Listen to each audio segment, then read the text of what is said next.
The Seahawks have wrapped up the NFL preseason, and they got to be feeling pretty good about themselves. So where this team is at heading into 2024. On this edition of Seattle Seahawks Today, we're going to go over the winners and losers from Saturday night's 37-33 win over the Cleveland Browns. The numbers for you, man, there was offensive fireworks.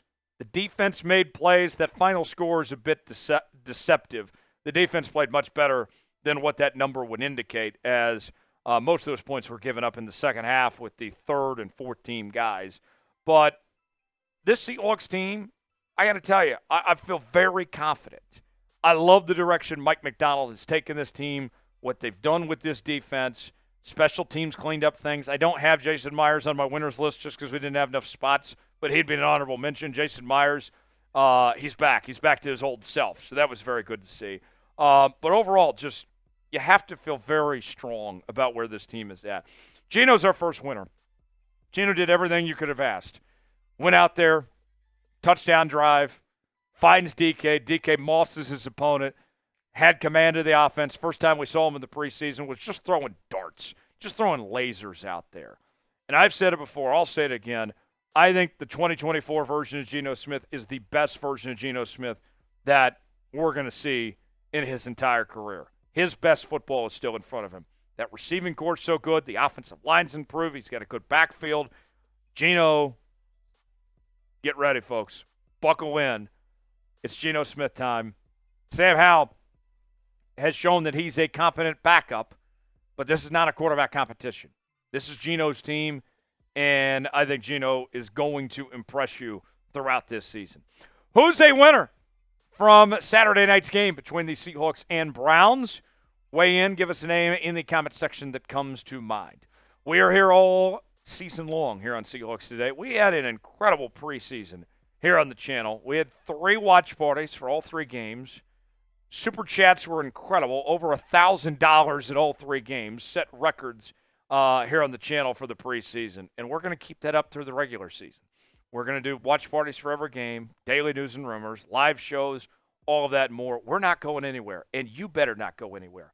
Help us reach our next milestone, 55,000 subscribers on the channel, youtube.com/Seahawks TV. Never miss a moment.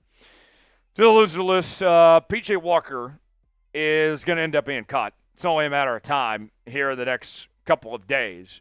The Seahawks have no reason to carry 3 quarterbacks on the active roster. P.J. Walker showed you nothing in this preseason. Numbers are a bit deceptive from what the actual version of P.J. Walker was. Did not play well. 7 completions on 10 attempts. Really just could not get in a rhythm, get in a flow with this offense, and that was a constant theme for him throughout the preseason. I don't even know if they're going to carry him on the practice squad, if they're going to go look for somebody else. We'll see.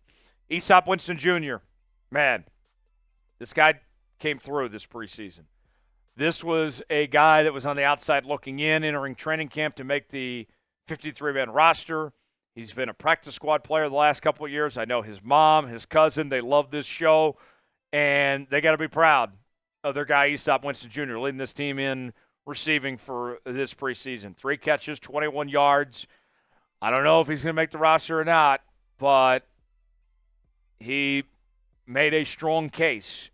And if he ends up on that practice squad, if his name gets called, he's shown he's going to be ready to potentially step in. Back to the losers list. This is where we find Kobe Lewis. Kobe Lewis, man, kind of a rough preseason for him. 6 carries, -2 yards on Saturday night. Did have a 6-yard run, but ended up losing all those yards. Did have 2 catches for 12 yards receiving. But why he's on the losers list, too, it's not just that he didn't play great, but there's just no way Kobe Lewis is going to be on this team here in the next couple days.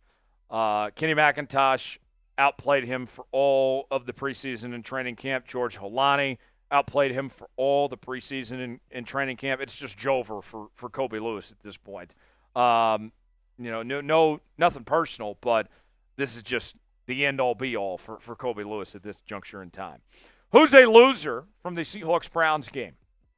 Weigh in. We've gone over a couple names. We've got a few more to get to. Chime in. Let us know in the comments section who that is. Today's show is sponsored by Game Time. Game Time is the place to go for last-minute tickets, the best seats, the lowest prices guaranteed.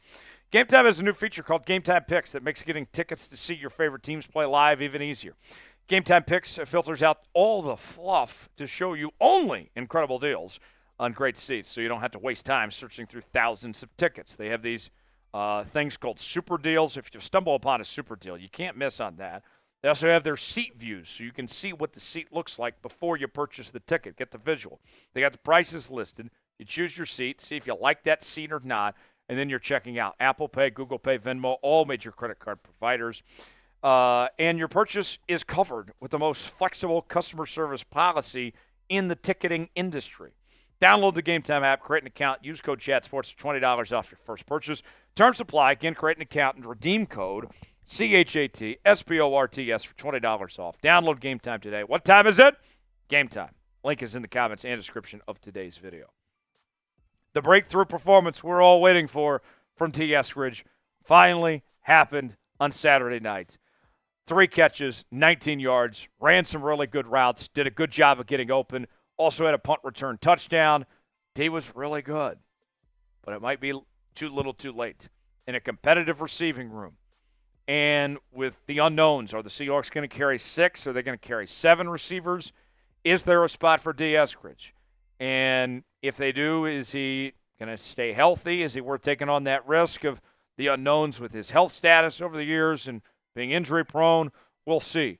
But at the very least, if Dee Eskridge gets cut here in the next couple of days, he leaves potentially on a high note where he's probably got a good chance to sign elsewhere and make an active roster for somebody else. But at the very least, Dee Eskridge, solid night on Saturday night, which is what we've been waiting for. Let's talk to tight ends now. Let's start with A.J. Barner. Barner had 1 target, no catches. This was a real opportunity for the tight end room with not having Pharaoh Brown out there, not having Noah Fant, and just didn't capitalize on that chance for him to step up and show what he's made of to potentially get more playing time in that tight end rotation. I expected more from him. He was a player that I had my eye on going into tonight, and there was just nothing there. Nehemiah Pritchett, the rookie corner out of Auburn, fantastic performance. 5 tackles, 1 tackle for loss, 1 pass breakup, was just all over the football field. Seahawks found a good one here. And moving on from Mike Jackson, looks a lot better when you have the performance that he put together, alongside DJ James, too, who was good in his own right. The War Eagle Auburn Cats, these guys are going to be really good for this Seahawks secondary. You got some good young talent there. I'm excited about both of them here going forward. Brady Russell also on the losers list, kind of for the same reasons that we mentioned with A.J. Barner. He started this game, but really didn't do anything. And remember, Brady Russell played pretty good in that game against Tennessee last week. He ends the night not even making the box score with starting this game. Now, I know it's not all necessarily his fault, but that's a missed chance. In a competitive tight end room, does he ultimately get caught? We'll see. What's your confidence level in the Seahawks right now? If you had to scale it for me 1 through 10, how are you feeling about this group? I feel a lot better than I did before the preseason. I'm feeling very good about where this team is at. I got to go with an 8 out of 10. Give me your confidence level, weigh in, let us know. Kenny McIntosh, it would be very surprising if he doesn't make this 53-man roster now. Very good training camp. I know that people have said that, hey, George Holani has the edge on him when it comes to pass pro, but the way he's played, I don't know how you would leave him off. If you keep George Holani as well, then they're both on the 53-man roster. I don't think you can cut Kenny McIntosh. Had the big 56-yard run, had a very good preseason. I'm excited for Kenny McIntosh. And when you talk about his pass-catching abilities that he brings to the table as well, had 1 catch for 9 yards on Saturday night, that adds another element too. And Ryan Grubb has made it known he wants to use running backs in the passing game, screen passing game. That's where Kenny McIntosh can play a key role. Mike Morris, this was a night that he needed to do something. He needed to show what he's made of to potentially earn a role in this 53-man roster. And we know that Mike Macdonald's a fan of his. Obviously he coached him at Michigan, and we've seen Mike Morris have his moments in the preseason. Didn't really do anything on Saturday night, and that might cause him to miss the roster. We'll see, but not the performance we wanted from Mike Morris there. Thanks for joining us here on Seahawks Today. For continuing Seahawks coverage, subscribe now, youtube.com/SeahawksTV. I'm Tyler Jones. We'll see you next time.